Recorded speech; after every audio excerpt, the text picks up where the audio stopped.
This is the process shot.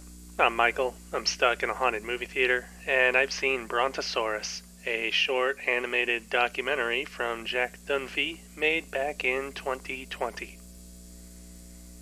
Through a series of drawings and sketches, Dunphy narrates his brief but memorable relationship with a woman named Odette, who had been brought on to assist with another film Dunphy had been making, but eventually came to find attractive as well.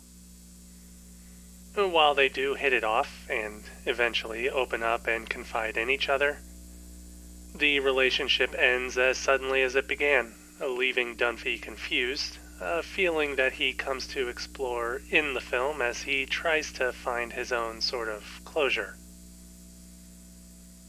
This is a pretty straightforward story, but one which is personal and extremely intimate.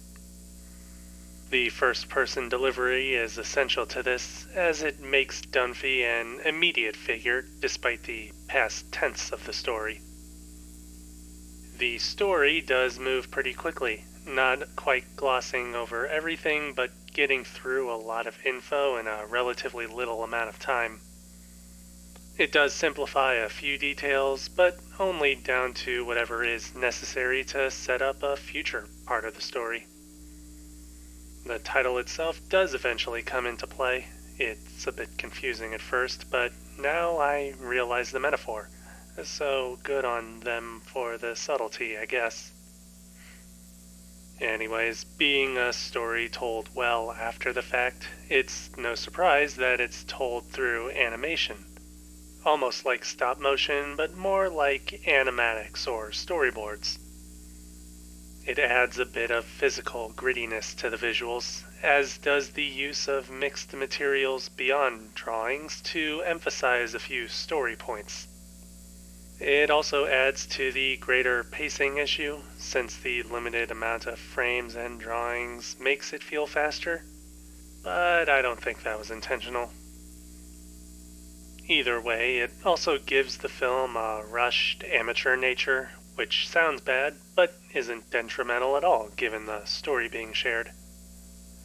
The important thing about the film that makes it compelling is its raw honesty and openness. It doesn't sugarcoat anything, nor does Dunphy hide anything that might be embarrassing or shameful. It's the story of someone at their most vulnerable, and it's presented in a way that reflects and emphasizes the reality of the story, and that's what makes it worth hearing out, even if it takes a bit for it all to come together.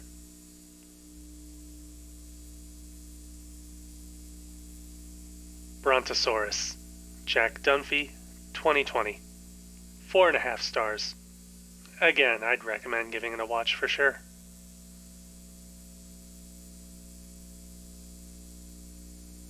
That's it for this review. If you liked it, leave a like. If you didn't, leave a comment. Subscribe to the channel for more reviews. This is another one of those shorts where it's probably best that I let the ending play out instead of trying to add a comment. So I'm done here.